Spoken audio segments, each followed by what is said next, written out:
हरे कृष्णा।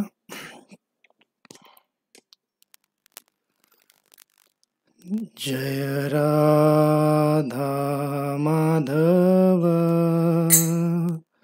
कुंज बिहारी, जय राधा माधव कुंज बिहारी, जय राधा माधव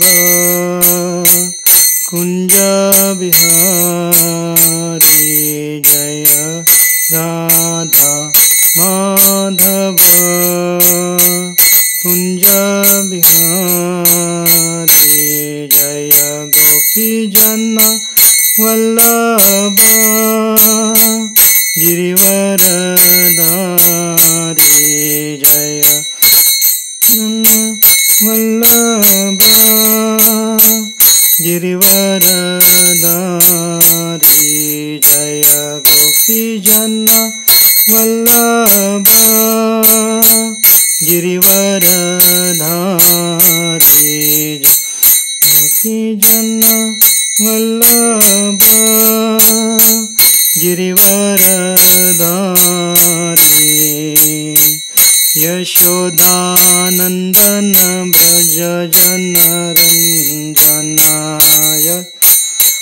नंदन ब्रज जन रंजन, यशोदानंदन ब्रज जन रंजन, यशोदानंदन ब्रज जन रंजन, यशोदानंदन ब्रज जन रंजन, यशोदानंदन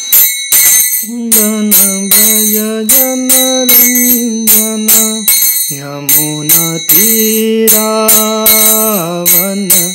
चारि, यमुना तीरावन चारि, यमुना तीरावन चारि, यमुना तीरावन चारि, जय राधा माधव कुंज बिहारी, जय राधा माधव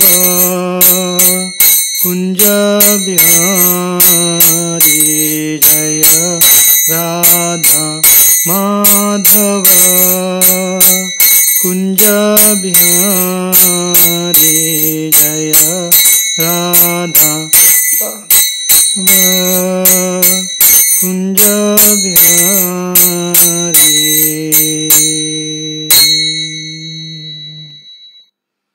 श्री श्री राधा गोपाल भगवान की जय।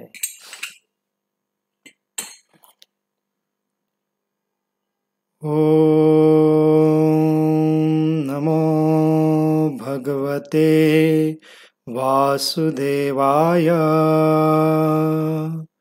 ओम नमो भगवते वासुदेवाय, ओम नमो भगवते वासुदेवाय, नमो विष्णुपादाय कृष्णपृष्ठाय भूतले श्रीमते भक्तिवेदांत स्वामिन् इति नामिने, नमस्ते सारस्वती देवे गौरवाणी प्रचारिणे, निर्विशेष शून्यवादी पाश्चात्य देशतारिणे, जय श्री कृष्ण चैतन्य प्रभु नित्यानंद, श्री अद्वैत गदाधर श्रीवासादि गौरभक्तवृंद, हरे कृष्णा कृष्णा कृष्णा हरे हरे, हरे राम राम राम हरे हरे।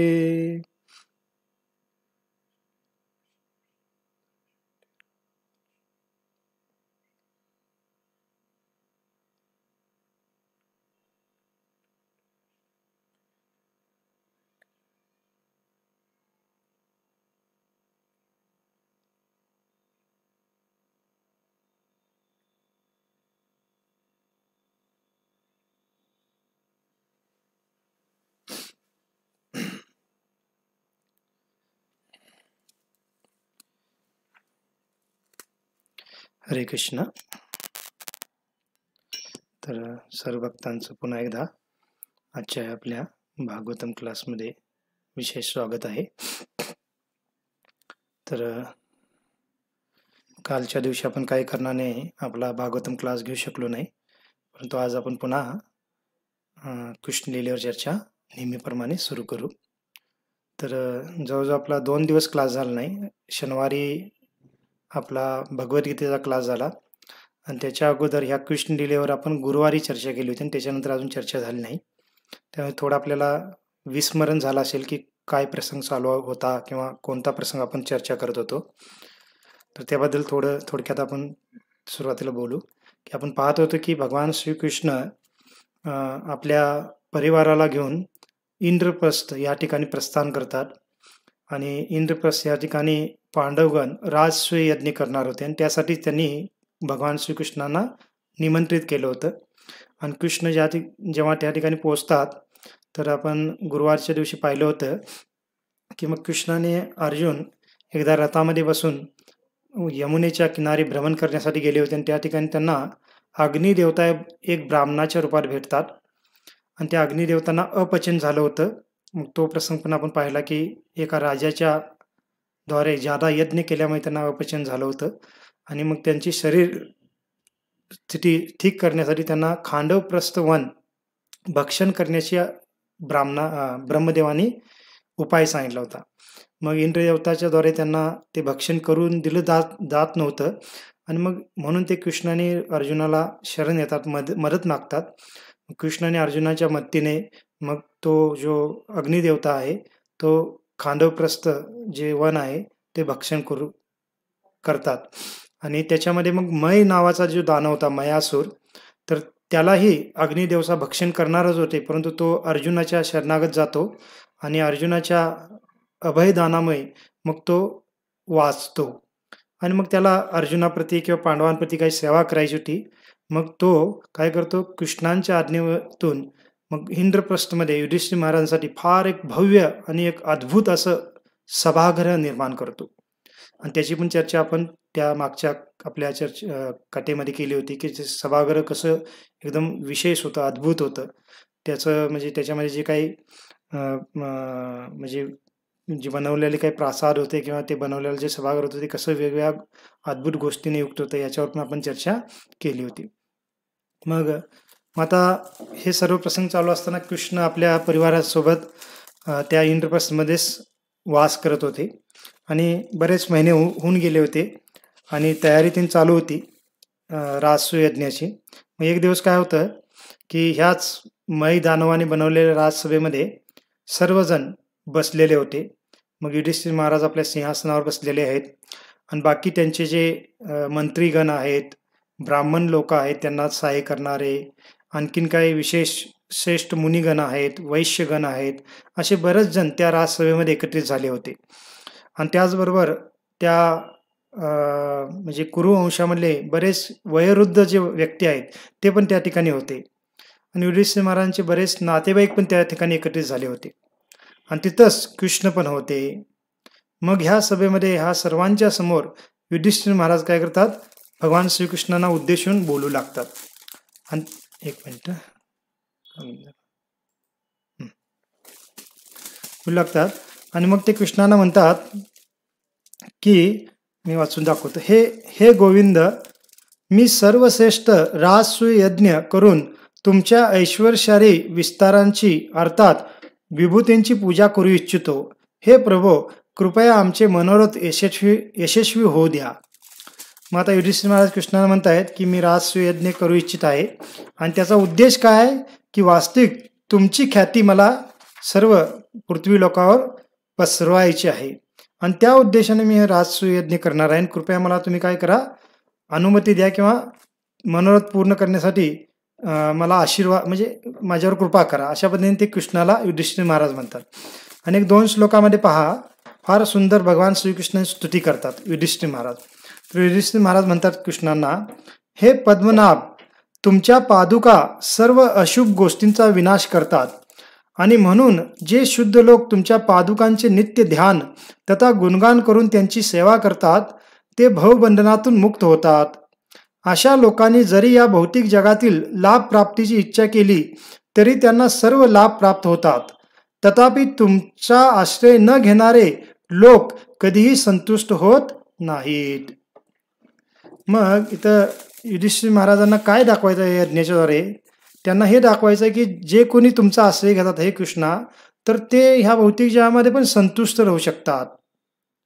आणि जे तुमचा आश्रय घेत नाहीत ते कधीही संतुष्ट राहू शकत नाहीत. आणि हे आम्हाला स्थापित करायचं आहे या भौतिक जगामध्ये किंवा पृथ्वी लोकावर, तुमची हा राजसूयज्ञ करून किंवा त्यामध्ये तुमची पूजा करून, असं युधिष्ठिर महाराज त्यांना म्हणतात. पुढे काय म्हणतात पहा. यास्तव हे देवाधिदेव, तुमच्या चरणकमलांच्या भक्तिमय सेवेमध्ये किती अपार सामर्थ्य आहे हे अखिल जगतातील लोकांना या प्रसंगाने पाहावयास मिळू दे.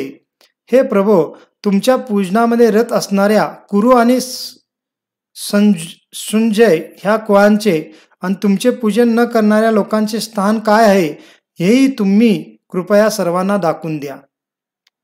म्हणजे ह्या ठिकाणी युधिष्ठिर महाराजांचा उद्देश हा नाही आहे की मला राजसूयज्ञ करायचं आहे आणि त्याच्यामुळे माझं सम्राटपद पूर्ण जगामध्ये स्थापित होईल, सर्वजण माझ्या अधीन होतील, माझा किती गौरव केला जाईल, हे त्यांचा उद्देश नाही. उद्देश काय स्पष्टपणे इथं सांगत आहेत युधिष्ठिर महाराज, की म्हणत आहेत की ह्या राजसूय यज्ञाच्या द्वारे हे स्थापित होईल की जो कोणी तुमची शरण येतो, तुमचं पूजन करतो, तर त्याला कसं भौतिक आणि आध्यात्मिक दोन्ही लाभ होतो हे सर्वांना पाहू दे.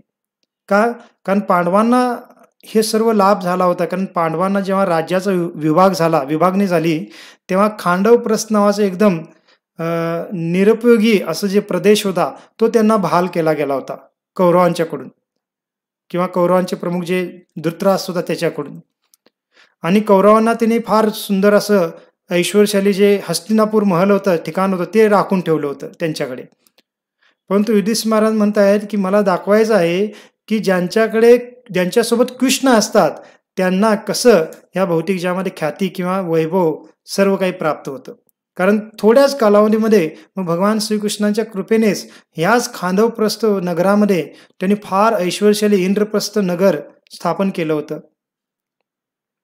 आणि हे इंद्रप्रस्थ तर हस्तिनापूरपेक्षाही ऐश्वर्यशाली बनलं होतं.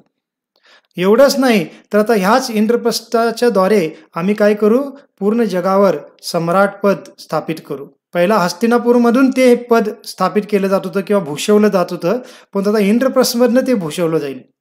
का?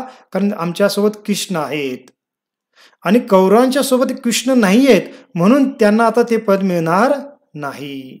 मग एक प्रकारे युधिष्ठिर महाराजांना हे दाखवायचं होतं की भगवंतांची जी कृपा आहे, भगवंतांची शरणागती पत्करणं आहे, ती किती महत्त्वपूर्ण आहे, किती लाभदायक आहे, हे युधिष्ठिर महाराजांना स्थापित करायचं होतं, ना की स्वतःची महानता. आणि म्हणून इथं ते म्हणतायत की आम्ही हे राजसूय यज्ञ करू इच्छित आहे. मग पहा, युधिष्ठिर महाराजांचं असं वक्तव्य ऐकल्यानंतर मग भगवान श्रीकृष्ण त्यांना म्हणू लागतात. काय म्हणतात पहा. तर भगवान म्हणतात त्यांना, कृष्ण म्हणतात युधिष्ठिर महाराजांना की हे राजन, तुमचा निर्णय अचूक आहे. हे शत्रू विनाशका, त्या योगे तुमची कीर्ती अखिल लोकांमध्ये पसरेल. तर आता बघा आपण ध्यानपूर्वक ऐकल्यानंतर आपल्याला कळेल की युधिष्ठिर महाराज भगवंतांची कीर्ती वाढवण्यासाठी हा यज्ञ करूया असं म्हणतायत. आणि कृष्ण इथं काय म्हणतायत की हे राजन, हे फार चांगली गोष्ट आहे आणि हा यज्ञ झाल्यानंतर तुमची कीर्ती पूर्ण अखिल लोकांमध्ये पसरेल असं म्हणताय. म्हणजे भक्त भगवंतांची कीर्ती वाढवू इच्छितात आणि भगवंत इथं भक्तांची कीर्ती वाढवू इच्छितात. मग कृष्ण असं म्हणत नाहीत की ठीक आहे तुम्ही यज्ञ करा आणि त्याच्यामध्ये माझी कीर्ती वाढेल असं म्हणत नाहीत. तर कृष्ण म्हणतायत की नाही, ह्या यज्ञामध्ये तुमची कीर्ती वाढेल, पांडवांची कीर्ती पूर्ण जगामध्ये पसरेल. आणि पुढे म्हणतात की हा जो यज्ञ आहे, हा जर यज्ञ केला तर पहा, सर्व थोर ऋषी आहेत, पितरगण आहेत, देवी देवता आहेत किंवा सर्व जीव मात्र आहेत, या सर्वांनाच याचा लाभ होणार आहे. सर्वांच्यासाठी तो यज्ञ लाभदायक ठरणार आहे. आणि त्यामुळे कृष्ण त्यांना म्हणतात की हा जो तुम्ही यज्ञ करत आहात तो यज्ञ तुम्ही निश्चित करा, त्याच्यामध्ये काही गैर चुकीचं नाही आहे आणि त्यासाठी माझं पूर्ण अनुमती आहे किंवा माझी तुम्हाला पूर्णतः सहाय्य आहे, असं कृष्ण युधिष्ठिर महाराजांना सांगतात. आणि कृष्ण पहा एक मुद्दा इथं सांगतायत की ह्या यज्ञामुळे सर्व देवी देवता, ऋषी मुनी, पितृगण म्हणजे आपले जे पूर्वज असतात, ते पितृगण किंवा मनुष्य समाज नाही तर इतर जीवगण पण जे पशुयोनीमधले जे आहेत त्या सर्वांना याच्यातून लाभ होणार आहे. का? कारण यज्ञात भवती पर्जन्यो, भगवद्गीतेमध्ये तिसऱ्या का चौथ्या अध्यायामध्ये हा श्लोक येतो. तर त्याच्यात काय म्हणलेलं आहे, यज्ञ केल्यानंतर पर्जन्य उत्पन्न होतं. पर्जन्य म्हणजे पाऊस व्यवस्थित पडतो. पाऊस व्यवस्थित पडल्यानंतर सर्व काही भौतिक लागणाऱ्या गोष्टी आहेत त्या विपुल प्रमाणात समाजामध्ये उपलब्ध होतात आणि त्यामुळे समाज फार भौतिकदृष्ट्या आनंदाने जीवन व्यतीत करू शकतो. आणि समाज जेव्हा भौतिकदृष्ट्या आनंदी असतो तेव्हाच तो आध्यात्मिक कार्य करण्यासाठी पण मग प्रेरित होतो. नाहीतर भौतिक फार अडचणी असतील लोकांच्या जीवनामध्ये तर ज्यादा लोक आध्यात्मिकतेकडे वळण्याकडे इच्छुक होत नाहीत. मग आपण दुसऱ्या बाजूला हे पण सांगतो की एखाद्याच्या जीवनामध्ये दुःख आल्यानंतर तो आध्यात्मिकतेकडे वळतो पण तो बऱ्याच वेळेला जीवनामध्ये लईच फारच जर प्रतिकूल स्थिती असेल तर व्यक्ती थोडं काय करतो, म्हणजे आध्यात्मिक गोष्टींकडे ते कार्य करण्यासाठी त्याला प्रेरणा मिळत नाही त्यातून किंवा तो प्रोत्साहित होत नाही.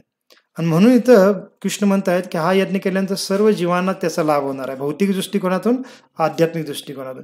कारण यज्ञाने भगवंत प्रसन्न होतात आणि भगवंत प्रसन्न झाल्यानंतर भगवंताच्या कृपेने निसर्गाच्या द्वारे सर्व काही गोष्टी विपुल प्रमाणात पोहोचवल्या जातात. मग आता पुढे आणि कृष्ण त्यांना म्हणतात, परंतु हे राजन, युधिष्ठिर महाराज म्हणतात की हे युधिष्ठिर महाराजांना म्हणतात की हे राजन, हा यज्ञ करण्यासाठी तुम्हाला काय करावं लागेल, पृथ्वीवरल्या सर्व राजांना तुमच्या नियंत्रणामध्ये आणावं लागेल. सर्व राजांनी तुमचं अधीनत्व स्वीकारलं लागेल, तेव्हाच तुम्ही हा राजसूय यज्ञ करू शकता, अन्यथा करू शकत नाही. आणि त्यासाठी तुम्ही काय केलं पाहिजे, तुमच्या बंधूंना या पृथ्वीतील वेगवेगळ्या भागांवर पाठवून सर्व राजांना तुमच्या अधीन बनवलं पाहिजे आणि मग आपण हे यज्ञ करू शकतो, असं कृष्ण त्यांना म्हणतात. पहा, कृष्णांचं हे वक्तव्य ऐकल्यानंतर कृष्ण अनुमती देत आहेत, सहाय्य करण्यासाठी इच्छुक आहेत आणि त्यांनाही फार आनंद झालेला आहे. हे ऐकून युधिष्ठिर महाराज फार प्रसन्न होतात आणि लगेच ते काय करतात, आपल्या चारही बंधूंना पुढे बोलवतात. 4 बंधू कोण आहेत, भीम, अर्जुन, नकुल आणि सहदेव. तर 4 बंधूंना बोलवून 4 बंधूंना वेगवेगळ्या 4ही दिशांना ते दिग्विजय करण्यासाठी पाठवतात. मग इथं सांगितलेलं आहे, सुखदेव गोस्वामी सांगतात की सहदेव जे आहेत त्यांना दक्षिणच्या दिशेला पाठवलं जातं. ती दक्षिण दिशेला जे जे राजे आहेत त्या ठिकाणी त्यांच्याकडे जाऊन तुम्ही काय करायचं, त्यांना आपल्या अधीन बनवा. आता पहा, इथं आचार्य सांगतात की याचा अर्थ हा नाही की त्या ठिकाणी ते जाणार प्रत्येकानं हरवणार किंवा प्रत्येकांसोबत त्यांना युद्धच करावं लागेल आणि प्रत्येकानं पराजित करून मगच त्यांना अधीन बनावं लागेल, असं याचा अर्थ होत नाही. तर याचा अर्थ काय की एक राजाचा प्रतिनिधी म्हणून त्या दिशेला ते जातील आणि बरेच जे राजा होते ते बिनविरोध युद्ध न करता युधिष्ठिर महाराजांचं किंवा हस्तिनापूरमधले जे सम्राट होते किंवा राजा असत होते त्यांचं अधीनत्व स्वीकारत होते.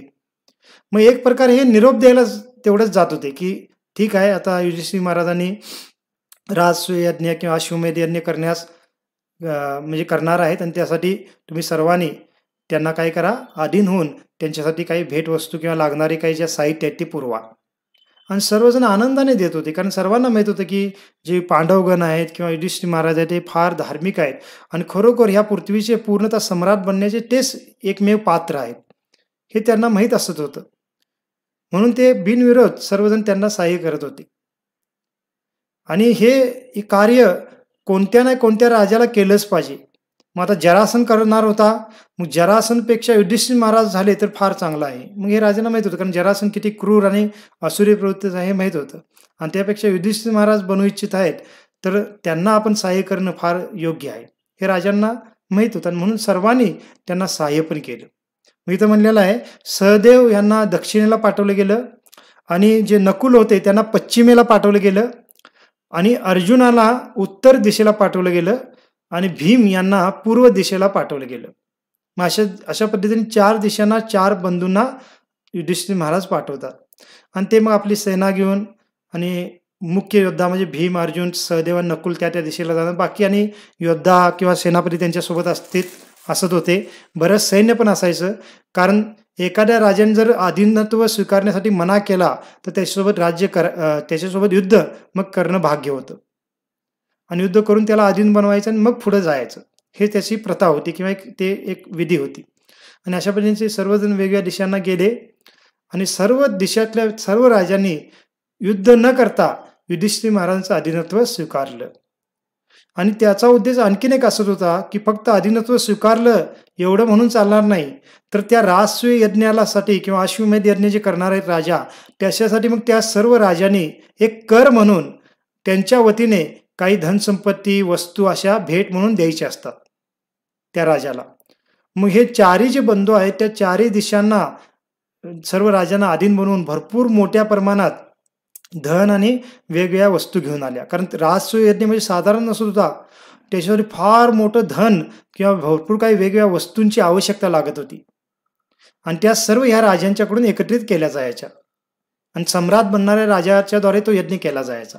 म्हणजे तो जो राजा आहे तो सर्व राजांचा प्रतिनिधी ह्या एका पद्धतीने तो भगवंतांना संतुष्ट करण्याचा तो यज्ञ करत होता.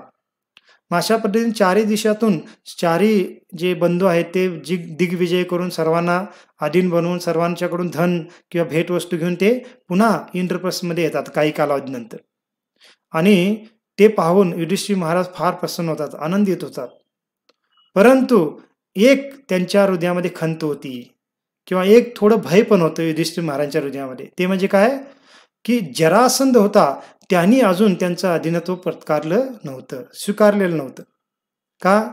कारण जरासंधला स्वतः चक्रवर्ती सम्राट बनायचं होतं आणि त्यासाठी त्यांनी 20,000 राजांना बंदी बनवलेलं होतं. आणि पुढे जाऊन त्यालाच हा अश्वमेध यज्ञ किंवा राजसूय यज्ञ करायचा होता. मग हे त्याचं नियोजन असल्यामुळे त्यांनी युधिष्ठिर महाराजांच्याकडून जे काही हे गेले होते त्यांना स्वीकारणे. आणि युधिष्ठिर महाराजांच्याकडून कोण गेले होते त्या दिशेला? कारण जे जरासंधचं राज्य होतं हे इंद्रप्रस्थच्या पूर्व दिशेला होतं, म्हणजे भीम ज्या दिशेने गेला होता त्या दिशेला. जरासंधाच्या राज्याचं नाव होतं मगध राज्य. मगध राज्य म्हणजे आता साधारणतः बिहारचा जो प्रांत आहे त्या प्रांतामध्ये ते राज्य होतं, मगध राज्य. आणि मग भीमाने जेव्हा जरासंधाने त्यांचं अधीनत्व स्वीकारलं नाही तर त्यावेळेला त्यांनी काही लगेच युद्ध केलं नाही.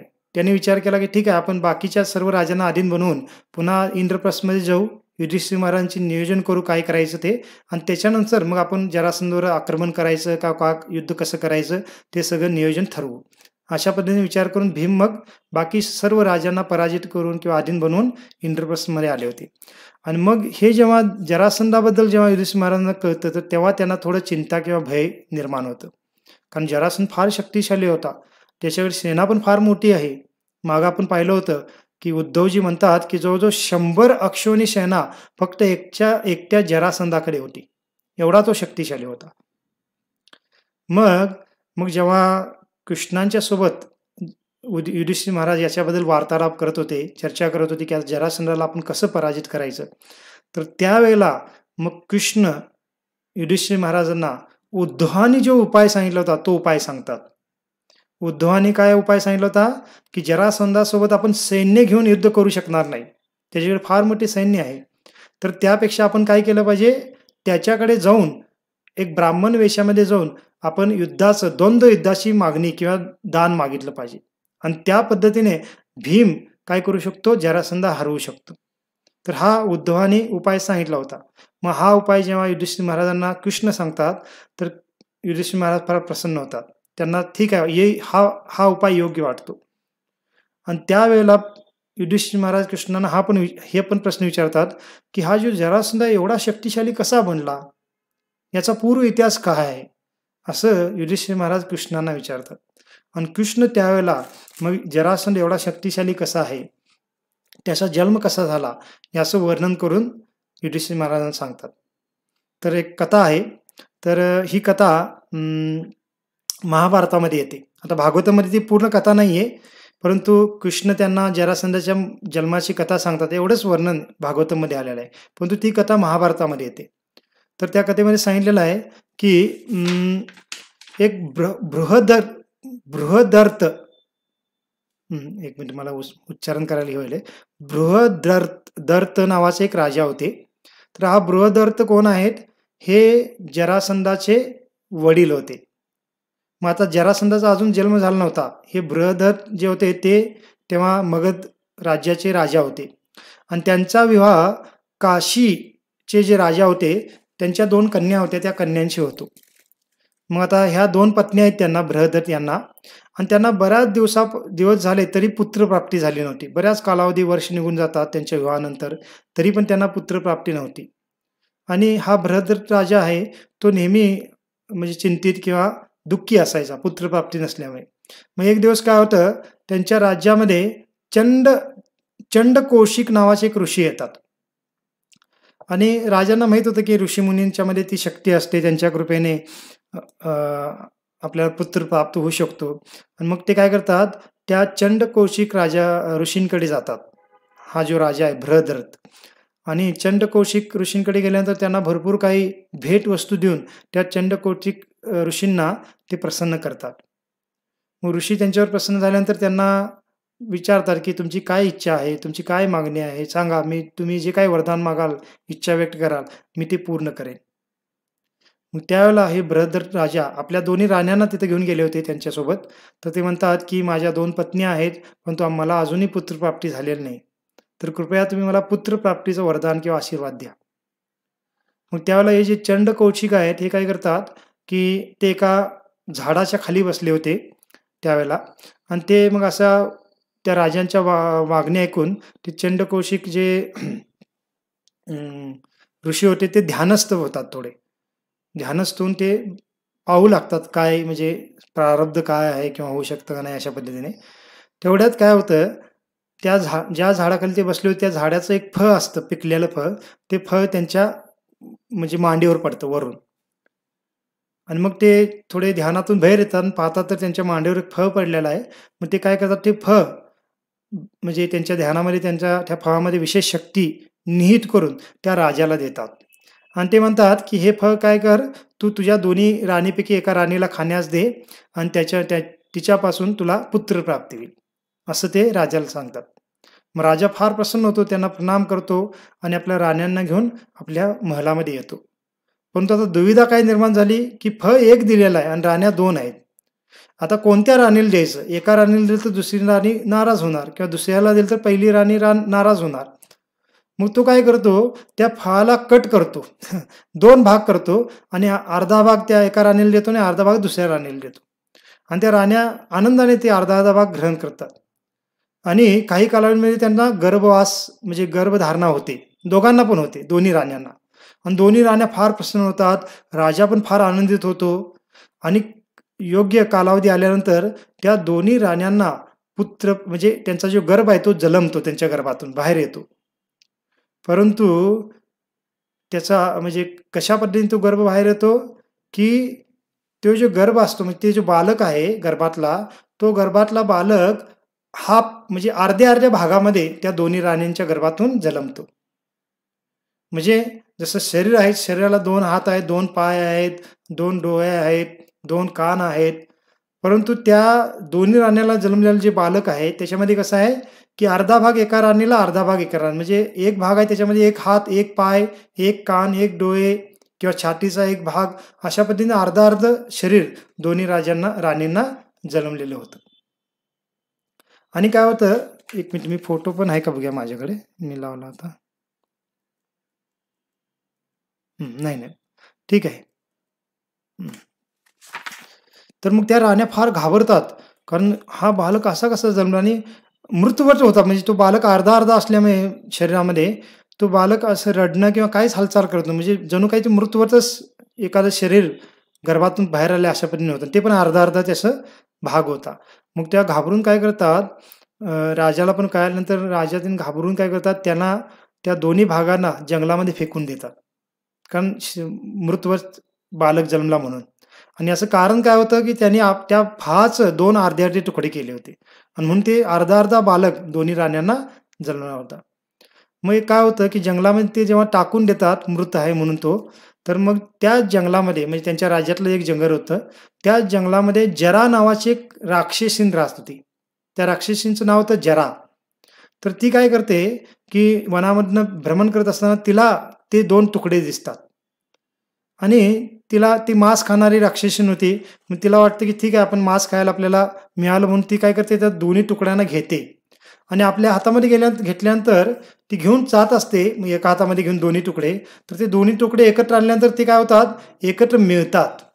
आणि जसं ते दोन्ही तुकडे एकत्र होतात, तसं ते जे दोन बालक तुकड्या तुकड्यामध्ये एक बालक जे तुकड्या तुकड्यामध्ये होता तो पूर्णतः जुळला जातो आणि जुळून तो बालक जिवंत होतो आणि जिवंत होऊन रडू लागतो.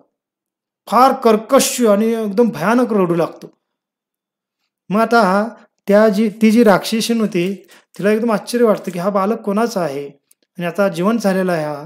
परंतु तिच्या मायावी शक्तीने ती जाणते की हा बालक कोणाचा आहे, हा आपल्या राजाचा बालक आहे. म्हणजे मी ह्या वनामध्ये राहता इथला जो राजा आहे त्याचाच बालक आहे हा. मग ती जी जरा आहे राक्षसीन, ती विचार करते की आपला जो राजा आहे, मी ज्या इथं राहते इथला राजा हा फार धार्मिक आहे, आपल्या प्रजेचं फार चांगल्यापैकी पालन करतो आणि त्याला पुत्र नसल्यामुळे फार तो दुःखी आहे. त्यामुळे ह्या बालकाला मी न खाता ह्या बालकाला काय केलं पाहिजे, त्या राजाला परत केलं पाहिजे, असं तिला विचार येतात. आणि ती त्या बालकाला घेऊन त्या राज्यामध्ये राजधानीमध्ये राजमहालाजवळ येते. आणि जसं राजमहालाजवळ येते तसं तो बालक फार रुदन करत होता. तर त्याचा रुदनाचा आवाज, रडण्याचा आवाज 8 महलापर्यंत जातो आणि त्या राण्यांच्या कानावर जेव्हा तो आवाज जातो, तर लगेच त्या राण्यांच्या हृदयामध्ये वात्सल्यभाव जागृत होतो. त्यांच्या स्तनामध्ये आणखीन ज्यादा दूध निर्माण होतं वात्सल्यभावामध्ये आणि लगेच त्या काय करतात, धावत पळत त्या महलाच्या बाहेर येतात आणि पाहतात तर ती जरा राक्षसीन आली होती. आणि राक्षसीन कशा रूपात आली, ती एक फार सुंदर एक स्त्रीचं रूप घेऊन आली होती. कारण मी राज्यात गेले तर लोक मला भीतील, माझ्यावर आक्रमण करतील, म्हणून ती एक सुंदर स्त्रीचं रूप घेऊन त्या महलाच्या समोर आली होती. मग राजा पण तिथे येतात त्या रुदन ऐकून आणि राण्यांना त्या बालकाला पाहून तर त्यांच्या हृदयामध्ये एकदमच तो वात्सल्यभाव आणखीन उपावून येतो. मग त्यावेळेला ही जरा राक्षसीन त्या राजा आणि राणींना म्हणते की वास्तविक हा तुमचा बालक आहे, तुम्ही जंगलामध्ये टाकला होता आणि त्यांना मी जोडला आणि त्यामुळे हा बालक जिवंत झालेला आहे आणि तुम्हाला मी परत करण्यासाठी आलेलो आहे. आणि हे ऐकून तो राजा फार आनंदित होतो, राण्या फार आनंदित होतात आणि त्या बालकाला आपल्या हातात घेतात, त्यांना दूध पाजू लागतात. आणि राजा आनंदित होऊन त्या जरा राक्षसीला म्हणतो की तू कोण आहेस, तू म्हणजे मला तर वाटतेच की स्वर्गामधली एक देवीच आहेस. अशापर्यंत त्याला विचारू लागतात त्या स्त्रीला, तू कोण आहे. तर त्यावेळेला ती जरा काय करते, आपलं जे मूळ रूप आहे राक्षसींचं ते रूप प्रकट करते आणि मी एक राक्षसीन आहे आणि मला अशा पद्धतीने बालक मिळालं, तुम्हाला देण्यासाठी आले, असं ती म्हणते. मग त्यावेळेला ते राजा म्हणतात की तुझ्यावर मी फार प्रसन्न आहे, तुला काय पाहिजे, काय इच्छा आहे, ते जे काय आहे ती माग, मी तुला द्यायला तयार आहे. तर त्यावेळेला ती जरा काय म्हणते की मला काही नको, फक्त काय करा, ह्या मुलाचं नाव माझ्या नावावरनं तुम्ही ठेवा. अशा पद्धतीने ती जरा राक्षसीन म्हणते आणि तिथून निघून जाते. मग काय करतात हे बृहद्रथ राजा आणि त्याचे 2 ज्या राणी आहेत, ते काय करतात, ह्या बालकाचं नाव काय ठेवलं जातं, जरा म्हणजे त्या राक्षसींचं नाव आणि संध म्हणजे जोडणे, संधी म्हणतो आपण संस्कृतमध्ये, संधी पण म्हणतात किंवा संधनं म्हणजे जोडणं. तर त्या जराने ह्या बालकाला जोडलं किंवा जिवंत केलं, म्हणून त्या बालकाचं नाव काय ठेवलं गेलं, जरासंध. आणि कृष्ण हा प्रसंग युधिष्ठिर महाराजांना सांगत आहेत आणि म्हणतात की हे युधिष्ठिर महाराज, तोच हा जरासंध आहे आणि त्याचा जन्म असा फार अद्भुत आणि विशिष्ट पद्धतीने झालेला आहे आणि म्हणून तो फार शक्तिशाली आहे, असं कृष्ण युधिष्ठिर महाराजांना सांगतात. परंतु म्हणतात की तुम्ही काय भयभीत होऊ नका, चिंतित होऊ नका, आम्ही जातो त्याच्याकडे आणि त्याला द्वंद्वयुद्धाची मागणी करतो आणि भीमाच्याद्वारे नक्कीच त्याचा वध केला जाईल, असं युधिष्ठिर महाराजांना ते वचन म्हणजे आश्वस्त करतात कृष्ण. आणि मग काय होतं, युधिष्ठिर महाराजांची अनुमती घेऊन मग काय होतं, कृष्ण, भीम आणि अर्जुन हे 3 जण ब्राह्मण वेश धारण करतात आणि ब्राह्मण वेश धारण करून त्या जरासंधाच्या राजधानीमध्ये जातात, मगध राज्यामध्ये. आणि जरासंधाचं एक नियमित कार्य काय होतं की ब्राह्मणांना फार मोठ्या प्रमाणात तो दान धर्म करायचा. कारण जेव्हा भगवान श्रीकृष्णानं त्यांनी पराजित केलं नाही, भगवान तिथून पळून गेले काही वेगळ्या लीलेच्या उद्देशाने, परंतु त्याला वाटलं की मी कृष्णाला पराजित केलं. तर त्यावेळेला त्यांनी काय केलं होतं, सर्व ब्राह्मणांना दान धर्म देऊन त्यांना बंदी बनवलं होतं आणि कृष्णाला मी जर हरवू शकलो नाही तर तुम्हाला सर्वांना मारून टाकेन, असं त्यांनी सांगितलं होतं.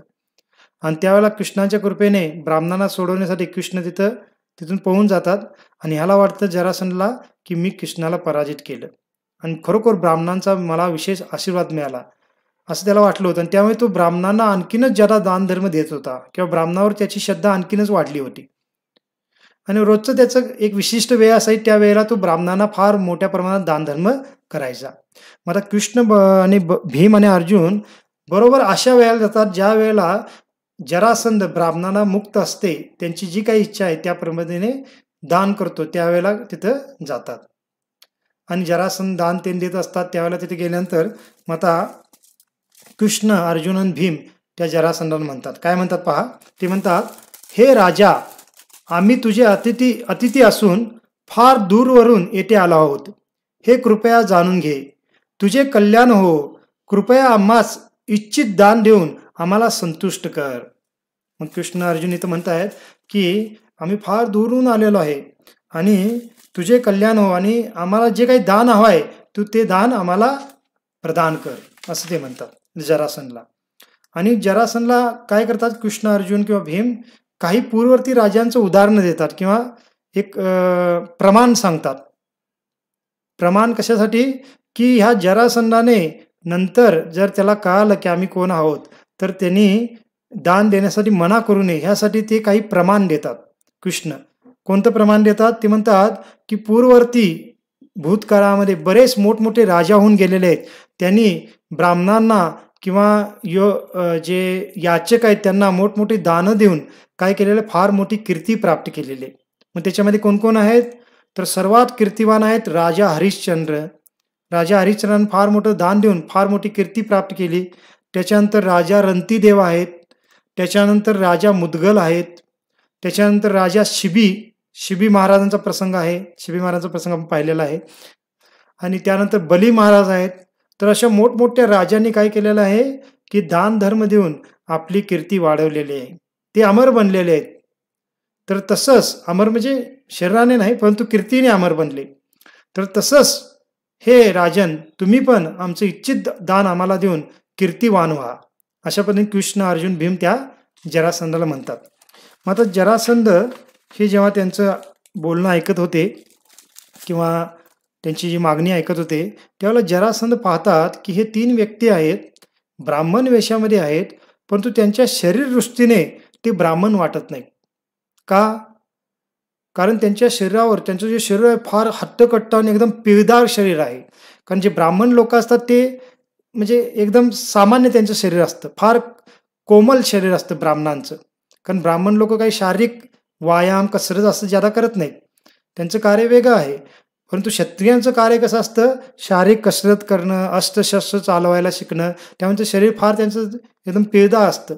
तर अर्जुन भीम आणि कृष्णांचं शरीर असं होतं. आणि त्याचबरोबर पाहतात की ह्यांच्या शरीरावर धनुष्य किंवा गदा आहे, धनुष्य किंवा गदा यांचे वन आहेत. जसं भीम आहे नेहमी आपल्या खांद्यावर गदा ठेवून ते चालायचे किंवा वावरायचे, त्यामुळे त्यांच्या खांद्यावर गदेचं वन उठलेला होता.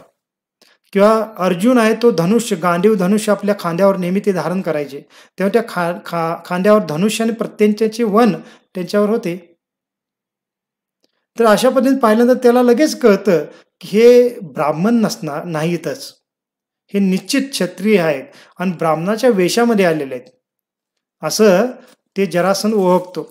तरी पण जरासंध मनातल्या मनात काय विचार करतो पहा, तो विचार करतो ब्राह्मणाचा वेश धारण करून आलेले हे याचक निश्चितच क्षत्रिय आहेत, पण त्यांनी मागितलेली भिक्षा मी त्यांना दिलीच पाहिजे, मग त्यासाठी माझे शरीरही त्यांना द्यावं लागले तरी चालेल. मग ते म्हणतात की मनाचे विचार करतात की ब्राह्मण तर नाही आहेत, परंतु त्यांनी ब्राह्मण वेशामध्ये का होईना येऊन माझ्याकडे याचना केलेली आहे, त्यामुळे मी त्यांची याचना निश्चित पूर्ण करेल, जरी त्यांनी माझं शरीर मागितलं तरी मी त्यांना दान करेन. अशा पद्धतीने तो जरासंध म्हणतो. म्हणजे आपण पाहू शकतो आचार्य सांगतात किंवा प्रभुपाद पण सांगतात बऱ्याच वेळेला त्यांच्या लेक्चरमध्ये की वैदिक संस्कृतीमध्ये बघा जे असुर असायचे, राक्षसगण असायचे, त्यांच्यामध्ये पण ब्राह्मण समुदायाप्रती किंवा जे धार्मिक विधी आहेत त्यांच्याप्रती किती आदर होता, किंवा त्यांचा जे धर्म क्षत्रिय धर्म असायचा त्या क्षत्रिय धर्माप्रती ते कसे एकनिष्ठ होते. कारण क्षत्रियाचं कर्तव्य आहे ब्राह्मणांचा आदर करणं, त्यांना दान धर्म करणं, त्यांची इच्छा पूर्ण करणं. आणि जरासंध इतका क्रूर होता तरी पण तो असा विचार करत आहे की हे जर ब्राह्मण नसले, परंतु ब्राह्मण वेशात आलेले आहेत, तरी पण मी त्यांची इच्छा पूर्ण करेन. मग अशापर्यंत तो स्वतः मनाशी विचार करत होता. आणि तो विचार करतो की ह्या लोकांना कुठेतरी मी पाहिलेलं आहे. अशापर्यंत मनातल्या मनात विचार करू लागतो, कारण हे लोक मी कधीतरी कुठेतरी पाहिलेले आहेत असं त्यांना वाटत असतं. परंतु त्याला कळत नाही की कोण आहे ती. एवढं कळतं की हे ब्राह्मण नाही, क्षत्रिय आहेत, एवढं तर त्याला निश्चित त्यांच्या शरीरवृष्टीवरनं कळतं. मग आता पहा, मग जरासंध त्यांना शेवटी म्हणतो, मग असा विचार केल्यानंतर की हे ब्राह्मण हो, तुमची काय इच्छा असेल ती मागून घ्या, मी तुम्हाला माझे मस्तक देखील दान रूपाने देण्यास सिद्ध आहे. मग ते म्हणतात, जरासंध एवढं सर्व विचार केल्यानंतर शेवटी म्हणतो की ठीक आहे, हे ब्राह्मण तुमची काय इच्छा आहे ती मागून घ्या, तुमची जी काय इच्छा आहे ती मी देण्यास तयार आहे. मग त्यावेळेला कृष्ण बोलू लागतात. कृष्ण काय म्हणतात पहा, हे राजेंद्र, जर तुम्हाला योग्य वाटत असेल तर कृपया आम्हाला द्वंद्व युद्धाचे दान द्या, द्वंद्व युद्धाचे दान द्या. आणि पुढं मग आपली वास्तविक ओळख सांगू लागतात कृष्ण. ते म्हणतात, आम्ही क्षत्रिय असून युद्धाची भिक्षा मागण्यासाठी येथे आलो आहोत, आम्हाला इतर कोणतीही इच्छा नाहीये. तर आता कृष्ण जेव्हा जरासंध म्हणतो की तुमचं काय इच्छा आहे मागा, मी द्यायला तयार आहे, त्यावेळेला कृष्ण म्हणतात की आम्ही क्षत्रिय आहोत, आम्ही ब्राह्मण नाही आहोत. आणि त्यामुळे आम्ही काय ब्राह्मण जसं गायी दान मागतात किंवा आणि काय मागतात, धनसंपत्ती, जमीन, असं ते ब्राह्मण लोक मागत होते त्यांच्या याज्ञिक क्रियेसाठी. तर तशा पद्धतीने आम्ही दान मागणार नाही, आम्ही क्षत्रिय आहोत. आणि त्यामुळे आम्हाला कोणतं दान पाहिजे, आम्हाला द्वंद्व युद्धाचं दान पाहिजे, असं कृष्ण म्हणतात. आणि कृष्ण पुढे मग आपली ओळख सांगू लागतात. ते म्हणतात की पहा, आम्ही जे तिघजण आहोत त्याच्यापैकी हा जो आहे, हा जो आहे, म्हणजे भीमाकडे हात करून सांगतात, हा जो ब्राह्मण आहे हा ब्राह्मण नाहीये, तर हा कुंतीपुत्र भीमसेन आहे, असं ते म्हणतात. आणि हा दुसरा ब्राह्मण आहे, हा भीमसेनाचा लहान भाऊ गांडीवधारी अर्जुन आहे, असं ते म्हणतात. आणि मी या दोघांचा मामे भाऊ आणि तुझा शत्रू कृष्ण आहे असं कृष्ण म्हणतात. म्हणजे ओळख पण कसे करून द्यायलेत कृष्ण पहा, की मी भीम आणि अर्जुनाचा मामे भाऊ आहे आणि तुझा कट्टर शत्रू, असंही म्हणलं की मी तुझा शत्रू कृष्ण आहे, असं ते म्हणतात. आणि जरासंध जसं हे ऐकतो कृष्णाच्या मुखातून, तर एक उपहासात्मक फार जोरात हसू लागतो जरासंध. त्याला त्याच्यामध्ये भय निर्माण होत नाही किंवा दुःख, म्हणजे असं काही चिंता किंवा भय वाटत नाही की हे युद्ध कृष्ण आला माझ्यासोबत युद्ध करा. त्याला उलट हसू येतं. का हसू येतं? तर त्याला हसू येण्याचं कारण म्हणलेलं आहे की तो विचार करतो मनातल्या मनात की हे जे अर्जुन, भीम आणि कृष्ण आहेत हे किती मूर्ख आहेत. हे काय करत आहेत की क्षत्रिय असून ह्यांनी ब्राह्मण वेश धारण केला आणि ब्राह्मण वेश धारण करून माझ्याकडून ते द्वंद्व युद्धाची मागणी करण्यासाठी आलेले आहेत. आणि त्यांनी ब्राह्मण वेश धारण केला याचाच अर्थ त्यांचं क्षत्रियत्व नष्ट झालं किंवा त्यांचं क्षत्रियत्व आता ते कमी झालेलं आहे. मग अशांचे युद्ध म्हणजे युद्ध करून त्यांना पराजित करणं किती काय कठीण आहे, असं त्यांच्या मनामध्ये विचार होतो. आणि एक प्रकारे त्यांच्याप्रती उपहास निर्माण होतो त्याच्या हृदयामध्ये, जरासंधमध्ये. किती मूर्ख आहेत हे, क्षत्रिय असून ब्राह्मणाचा वेश घेऊन माझ्याकडे आलेले आहेत, माझ्याकडे मागणी करण्यासाठी. म्हणजे एवढी त्यांच्यावर वेळ आली. म्हणजे त्याच्या दृष्टिकोनातून त्यांनी कृष्ण बलराम, कृष्ण अर्जुनाने, भीमाने जे ब्राह्मण वेश धारण केला हे त्यांच्यासाठी फार लज्जात्मक कार्य आहे. परंतु माझ्याकडून युद्ध करण्यासाठी, युद्धाची मागणी करण्यासाठी त्यांना ब्राह्मण वेश धारण करायला गेला, म्हणजेच त्याला अंतर्गत फार समाधान किंवा आनंद होत होता जरासंधाला. आणि म्हणून तो हसू लागतो. आणि हसत हसत पुढे काय म्हणतो, ठीक आहे मूर्खानो, असं म्हणतो. अरे मूर्खानो, ठीक आहे, तुम्हाला द्वंद्व युद्ध हवे आहे ना, तर मी ते देतो, मी तुम्हाला ते द्वंद्व युद्ध करण्याचे दान देतो, मी तुमच्याशी युद्ध करेन, असं ते त्या तिघांना म्हणतात. आणि हसत हसत म्हणतो. त्याला फार आनंद होत होता जरासंधाला. का? कारण माझ्यासमोर हे ब्राह्मण बनून आले म्हणून त्याच्यामुळे त्याला फार आतल्यात आनंद वाटत होता. आणि मग पुढे काय म्हणतो पहा, मग आता युद्ध कोणाशी करणार? कारण द्वंद्व युद्ध म्हणजे दोघांच्या मधलं युद्ध. म्हणजे जरासंध आणि दुसरा एक कोणतरी व्यक्ती असला पाहिजे, आणि दुसरा मग त्या तिघांपैकी कोणाला तरी एक निवडायचं आहे त्याला. ह्याला असं द्वंद्व युद्ध म्हणतात. मग आता तो काय म्हणतो, तो कृष्णाला म्हणतो की हे कृष्ण, मी तुझ्याशी मात्र युद्ध करणार नाही. का? कारण तू एक भ्याड मनुष्य आहेस. का? कारण जरासंधाला अजून पण वाटत होतं की कृष्ण माझ्यापासून भयभीत होऊनच पळून गेला होता मथुरेतून. आणि म्हणून तो म्हणतो की तू एक भ्याड क्षत्रिय आहेस, तू युद्धामधून पळून गेलेला आहेस, त्यामुळे तुझं क्षत्रियत्व नष्ट झालेलं आहे आणि तुझ्याशी मी द्वंद्व युद्ध करून माझा अपमान करू इच्छित नाहीये, त्यामुळे मी तुझ्याशी युद्ध करणार नाही, असं ते म्हणतात.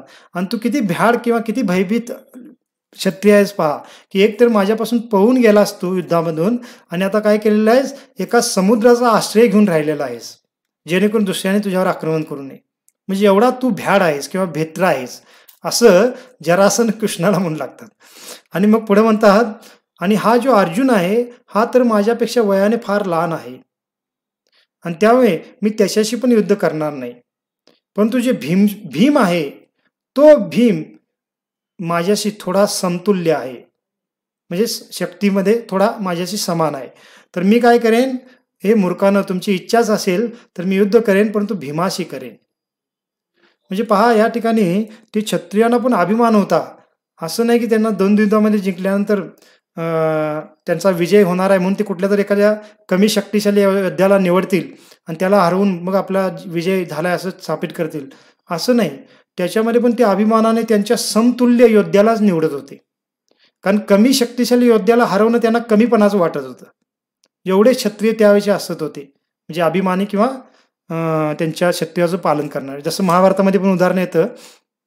असंच एक प्रसंग कोणता येतो, महाभारतात जवळजवळ 17 दिवसाचं युद्ध झालं होतं आणि कौरवांचे सर्व 99 कौरव मारले गेले.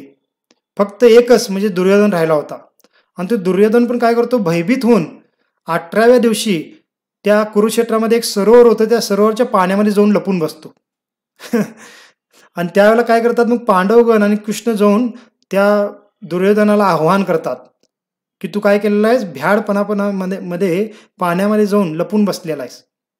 तर त्या ठिकाणी काय होतं, मग जे दुर्योधन आहे त्याला भरपूर काय भित्रा भ्याड म्हटल्यानंतर तो एकदम त्याच्यातलं जे क्षत्रियत्व भाव आहे तो जागृत होतो आणि तो पाण्याच्या वर येतो युद्ध करण्यासाठी, दुर्योधन. आणि त्यावेळेला युधिष्ठिर महाराज त्याला हा अशा पद्धतीचं एक काय देतात, संधी देतात. ते म्हणतात की दुर्योधन, आता तू एकटाच कौरव राहिलेला आहेस आणि आम्ही 5 पांडव आहोत, त्यामुळे तू घाबरू नकोस की आम्ही 5ही पांडव मिळून तुला मारू म्हणून. तर आत्ताही तुला मी संधी देतो की तू काय कर, की आमच्या 5ही पैकी कोणाला पण एकाला निवड आणि त्याच्याशी तू द्वंद्व युद्ध कर आणि कोणत्या अस्त्रशस्त्राने वापरायचं युद्ध करायचं ते पण तू ठरव. आणि त्या शस्त्रास्त्राने आमच्या 5पैकी कोणाशी पण तू युद्ध कर आणि त्याच्यामध्ये जर तू विजयी झालास तर आम्ही पराजय स्वीकार करतो आणि सर्व राज्य तुलाच मिळेल. आणि त्या द्वंद्व युद्धामध्ये तू पराजित झालास तर कौरवांचा पराजय आम्ही मान्य करू, असं युधिष्ठिर महाराज त्या ठिकाणी म्हणतात. त्यावेळेला कृष्ण त्या युधिष्ठिर महाराजांना एवढे रागवतात, म्हणतात की हे युधिष्ठिर महाराज, तुम्ही कोणाला विचारून किंवा कोणत्या उद्देशाने असं एक एक म्हणजे संधी दुर्योधनाला दिला का? कारण म्हणतात की दुर्योधन एवढा शक्तिशाली आहे, दुर्योधनासारखा शक्तिशाली फक्त एक भीमच आहे. आणि दुर्योधनाला गदा युद्ध फार चांगल्या पद्धतीने येतं. आणि समजा तुम्ही म्हणलेलं आहे की 5 पांडवापैकी कोणाला पण निवडा असं तुम्ही म्हणलेलं आहे आणि कोणत्याही शस्त्राद्वारे युद्ध करा असं म्हणलेलं आहे. तर दुर्योधनाने जर नकुल किंवा सहदेवला निवडलं आणि गदा युद्धामध्ये आम्ही युद्ध करू असं म्हणलं तर मग दुर्योधन त्या नकुल किंवा सहदेवला सहजासहजी हरवून टाकेल. मग एवढं 17 दिवस एवढं सर्व खटाटोप करून युद्ध जिंकत आणलेलं तुम्ही एका क्षणामध्ये काय कराल, पुन्हा पराजित व्हाल, हरून बसाल. आणि त्या ठिकाणी आचार्य सांगतात की युधिष्ठिर महाराजांनी त्या दिवशी पण, शेवटच्या दिवशी पण एक प्रकारे जुगारच खेळा. कोणता जुगार खेळा, की द्वंद्व युद्ध करा आणि त्याच्यामध्ये जिंकला तर जिंकला, नाहीतर पराजित. परंतु त्या ठिकाणी भगवंताच्या कृपेने काय होतं, दुर्योधन होता तो भीमाचीच निवड करतो, नकुल सहदेव किंवा अर्जुनाची निवड करत नाही. किंवा युधिष्ठिर महाराजांची पण निवड केली असती, अर्जुनाची पण निवड केली असती, तरी अर्जुन किंवा युधिष्ठिर महाराज पण दुर्योधनासमोर गदा युद्धामध्ये जिंकू शकले नसते. परंतु दुर्योधनाला पण त्याचा क्षत्रियत्वाचा अभिमान होता आणि त्यामुळे तो काय करतो, भीमाचीच निवड करतो, कारण भीम माझ्याशी समतुल्य आहे. आणि दुसरं कारण असतं की भीमाप्रती त्याला फार ईर्ष्या भावना होती, द्वेष भावना होती आणि त्यामुळे त्या द्वेष भावनेने पण तो भीमाची युद्ध करण्याचं निवडतो. आणि त्यावेळेला मग कृष्ण आणि पुन्हा आपला हस्तक्षेप करून भीमाच्या द्वारे दुर्योधनचा पराभव करतात. हा पण प्रसंग का सांगितला? कारण याच्यावरून आपल्याला कळतं की त्यावेळेचे जे क्षत्रिय होते ते किती आपल्या क्षत्रित्वाचं चांगल्या पद्धतीने पालन करत होते. असं नाही की फसवून कसंही करून आपल्याला राज्य प्राप्त करायचं असं नाही. आता कौरवांनी बऱ्याच वेळेला फसवण्याचा प्रयत्न केला, परंतु बऱ्याच वेळेला ते क्षत्रियाचं चांगल्या पद्धतीने क्षत्रित्वाचं चांगल्या पद्धतीने पालन पण करत होते. मग इथं तसंच जरासंध कृष्णाला म्हणतो की कृष्ण तुझ्याशी मी युद्ध करणार नाही, अर्जुनाशी पण करणार नाही, भीमाशी मी युद्ध करेन असं म्हणतात. मग ठीक आहे ठरलं जातं आणि मग काय करतो जरासंध भीमाला एक गदा दिली जाते आणि जरासंध पण एक गदा घेतो आणि दोघंही गदा घेऊन त्या जरासंधाचं जे मगध राज्याची राजधानी त्या राजधानीच्या बाहेर येतात आणि एक समतल असं मैदान आहे त्या मैदानामध्ये त्यांचं युद्ध सुरू होतं. मग आता आज वेळ पूर्ण झालेली आहे. आपण काय करू आता युद्ध सुरू झाल्यानंतर कशा पद्धतीने होतं काय होतं हे उद्या आपण चर्चा करू. तर आणखीन एक वेळ झाला मला वेळ पुढे गेला. तर कालचा दिवस फार विशेष होता. आपण 2 दिवसापूर्वी सांगितलं होतं की काल श्रील भक्तिसिद्धांत सरस्वती गोस्वामी महाराज म्हणजे श्रील प्रभुपादांचे गुरु यांचा 13वा दिवस होता. तर त्यानिमित्ताने आपण काल क्लास झाला नाही किंवा काही बोलू शकलो नाही. तर मग कालच्या दिवशी थोडं बोलायचं होतं परंतु काल क्लास झाल्यापासून बोलता आलं नाही. परंतु आपण काय करू की पुढचे एक 2 महिन्यामध्येच भक्तिसिद्धांत महाराजांचा आविर्भाव दिवस पण येतो. तर त्यावेळेला एखादा क्लास आपण त्यांच्या लीलेवर चर्चा करू आणि त्यावेळेला विस्तारितपणे जरा चर्चा करू. मग एवढंच आपल्याला थोडं स्मरण करून द्यायचं होतं की काल त्यांचा 13वा दिवस झालेला आहे. तर काल काही भक्तांना स्मरणात नसेल माहीत नसेल तर आजच्या दिवशी पण आपण भक्तिसिद्धांत महाराजांचं स्मरण करून त्यांना प्रार्थना करू शकता जेणेकरून त्यांची विशेष कृपा आपल्यावर होईल. ठीक आहे आपण इथं थांबूया. श्रील प्रभुपाद की जय. अनंत कोटी वैष्णव वृंद की जय. निताय गौर प्रेमानंदे. हरि हरि बोल. नमस्ते नर सिंहाय नमस्ते नर सिंहाय आह्लाद नाददायिने आह्लाद नाददायिने हिरण्यकशिपूर्वक्षः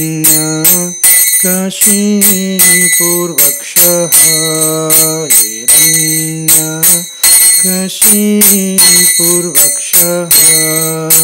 शीलटङ्कनकालये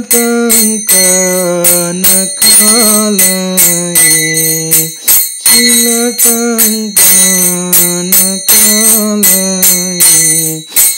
तो न सिंगापर तो न सिंगाहि तो न सिंगापर तो न सिंगा यतो यतो यामित तो न सिंगा यतो यतो यामित तो न सिंगा बहे न सिंगारुद हे न सिंगा बहे सिंगारुद हे न सिंगानर सिंगमधिं शरणं प्रपदे नर सिंगमधिं शरणं प्रपदे भव कर कमलवरे नाका अद्भुत सिंगा दलिता हिरण्यकशिपु अनुभृंगा विश्वदूता हरिरूपा जय जगदीश हरे जय जगदीश हरे जय जगदीश हरे भव कर कमलवरे नाका अद्भुत सिंगा दलिता हिरण्यकशिपु अनुभृंगा विश्वदूता नरहरिरूपा जय जगदीश हरे जय जगदीश हरे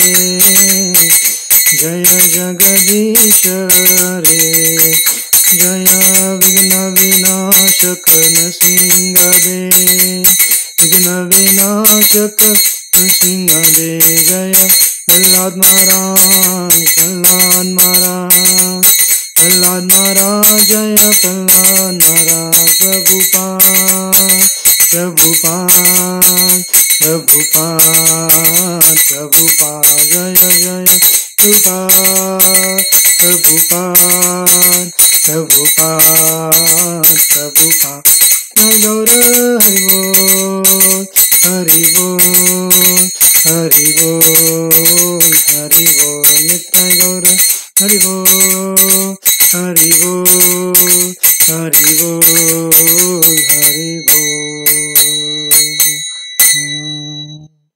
भक्ति विघ्न विनाशक भक्त वत्सल श्री नरसिंह भगवान की जय। भक्त राशि प्रहलाद महाराज की जय। शील प्रभुपाद की जय। निताय गौर प्रेमानंदे। हरि हरि बोल। हरे कृष्ण।